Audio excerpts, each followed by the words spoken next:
Hello class.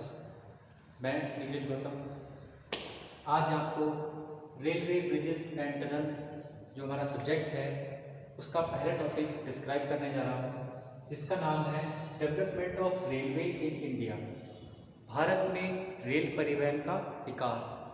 Bharat में rail परिवहन का विकास कैसे हुआ, इसके थोड़ा सा हिस्ट्री में हम जाते हैं तो हम देखते हैं कि लॉर्ड डलहौजी जो ईस्ट इंडिया कंपनी का एक अधिकारी था, उसने सबसे पहले एक प्रपोजल रखा कि इंडिया के अंदर रेलवे लाइन का कंस्ट्रक्शन किया जाए। जैसा कि हम सब जानते हैं कि पहले टाइम में हमारे इंडिया के ऊपर ब्रिटिश शासन का रूल था। उस समय ईस्ट इंडिया कंपनी बिजनेस में अपने पांव अच्छी तरह जमा चुकी थी। वो हमारे इंडिया से रॉ मटेरियल को ब्रिटेन ले जाते और ब्रिटेन से मशीनों द्वारा कच्चे माल को अच्छे प्रोडक्ट बनाकर इंडिया में लाकर अच्छे दामों पर बेचते थे। ये ईस्ट इंडिया कंपनी का काम था। इसी वजह से लॉर्ड डलहौजी ने देखा कि इंडिया में ट्रांसपोर्टेशन का जो माध्यम था वो बहुत कम था। उस समय इंडिया में कोई रेल नहीं थी और इतने अच्छा कोई हमारा कह लीजिए कि सड़कें भी इतनी अच्छी नहीं थी। उसने सोचा कि इंडिया के अंदर रॉ मटेरियल तो बहुत है लेकिन मशीनरी भी यहाँ नहीं थी। हमारे उस समय लोग अपने हाथों से ही सारी चीज़ें बनाते थे, हाथों के दस्तकार थे। तो उसने एक बहुत अपना मुनाफा कमाने के लिए एक अच्छी प्रपोजल रखा कि ईस्ट इंडिया कंपनी के सामने कि हम लोग इंडिया में भी रेलवे का कंस्ट्रक्शन करना स्टार्ट कर देते हैं। उसने ईस्ट इंडिया कंपनी के सामने एक प्रपोजल रखा 1844 में, लॉर्ड डलहौजी नाम के एक अधिकारी। ईस्ट इंडिया कंपनी ने उसके प्रपोजल को एक्सेप्ट किया। ईस्ट इंडिया कंपनी ने सोचा कि हमारे बात तो वही सही कह रहा है लॉर्ड डलहौजी। उसने कहा कि ठीक है, हम ये कंस्ट्रक्शन का काम अलग अलग कंपनियों को दे देते हैं।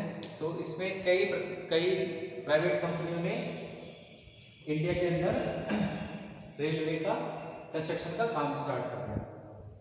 रेलवे का कंस्ट्रक्शन का काम स्टार्ट होने के बाद तो सबसे पहले जो हमारी इंडिया में रेल चली वो 1853 में चली, जिसका जो डिस्टेंस थी टोटल वो 33.81 किलोमीटर थी। जो हमारी पहली रेल चली थी वो बोरीबंदर से ठाणे के बीच में चली। ये क्वेश्चन थोड़ा इंपॉर्टेंट है, ये हमारे कंपटीशन में एग्जाम में भी आया था। 1 नंबर के आपके कोई भी ऑब्जेक्टिव क्वेश्चन में आ जाता है कि हमारी जो पहली ट्रेन थी वो कहाँ से कहाँ तक चली थी और उसकी टोटल डिस्टेंस कितनी थी और उन दो स्टेशन के बीच की जो डिस्टेंस थी वो कितनी थी और उनके नाम। इसमें टोटल 3 इंजन थे। ये जो गाड़ी थी इसमें 3 इंजन थे और 14 बोगियाँ थी, 14 बोगी। और लगभग इसके अंदर जो पैसेंजर थे वो 400 पैसेंजर थे जो इसके अंदर सफर कर रहे थे। ऐसा भी कहा जाता है कि इसे 21 तोपों की सलामी दी गई थी जब ये रेल हमारी सबसे पहले चली थी। सेकेंड रेल हमारी स्टार्ट हुई थी वो हावड़ा से हुगली के बीच में स्टार्ट हुई थी 1854 के बीच में। इन दोनों स्टेशन के बीच की जो दूरी थी 38 किलोमीटर थी। जो फर्स्ट मीटर गेज रेल थी वो स्टार्ट हुई हमारी दिल्ली से फरुखाबाद के बीच में 1873 ईस्वी के बीच में। जैसा कि हम लोग जानते हैं कि हमारी जो गेजेस हैं वो 3 प्रकार की होती है। हमारे इंडिया में 3 प्रकार की गेजेस देखने को मिलती हैं। सबसे पहले ब्रॉड गेज, नैरो गेज और मीटर गेज। ब्रॉड गेज जो हमारी सबसे पहले समझ लेते हैं गेज क्या होता है।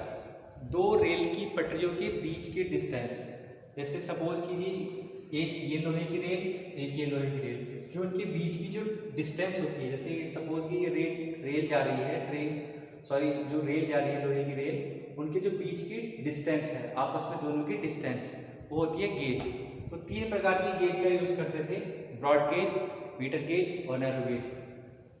नैरो गेज का बेसिकली जो हम इस्तेमाल करते हैं वो पहाड़ी क्षेत्रों में करते हैं, क्योंकि पहाड़ी क्षेत्रों में पहाड़ों को काट कर बनाई जाती थी। इस वजह से जो नैरो गेज होती थी उस सबसे कम जो डिस्टेंस होती थी उनके बीच की, दोनों रेल के बीच की, वो होती थी नैरो गेज में। उससे थोड़ी ज़्यादा आती थी मीटर गेज। मीटर गेज जैसे कि इसका नाम ही मीटर गेज है, तो इन दोनों के बीच की जो दूरी होती थी 1 मीटर होती थी। ब्रॉड गेज के बीच की दूरी है 1.676 मीटर, और जो नैरो गेज थी इसकी 1 मीटर से कम होती थी। तो ये तीनों प्रकार की हमारी गेज का इस्तेमाल करते हैं। अब जो भारत में हमें देखने को मिलती है वही अब हमें ब्रॉड गेज मिलती है हर जगह। और जैसे कि हम जानते हैं कि सबसे पहले भाप के इंजन चलते थे, फिर उसके बाद कोयले के इंजन आए, फिर उसके बाद डीजल के बाद अब हम देख रहे हैं कि हमारे पास इलेक्ट्रिसिटी से चलने वाले इंजन आ गए हैं। तो इस तरीके से धीरे धीरे भारत में भारतीय रेल का विकास होता चला गया, और आज हम ऐसी ट्रेनें देख रहे हैं, मेट्रो हुई, आपकी तेजस, ये इतनी सुपरफास्ट ट्रेन है कि हम सोच भी नहीं सकते थे उस समय कि हम इतना डेवलपमेंट कर सकेंगे। तो जो रेल का कंस्ट्रक्शन है वो आप समझ गए होंगे कैसे कैसे हुआ। तो रेल परिवहन हमारे इंडिया में काफ़ी मुख्य भूमिका निभाता है। उससे जैसे कि आपकी रेल मालगाड़ी हो, एक सामान इधर से उधर ले आने के लिए इसका बहुत अच्छा और सस्ता साधन होता है ये। तो इस तरीके से हम थोड़ा सा ब्रीफली इसके बारे में बता चुका हूँ मैं रेल परिवहन के बारे में। थोड़े से इसमें से 5-6 क्वेश्चन आते हैं, आपका मन हो तो इसे नोट डाउन कर लीजिए, नहीं तो मैं आपको PDF सेंड कर दूंगा। होप आपको ये सब चीज़ समझ में आ गई होगी। आज के लिए इतना ही, थैंक यू।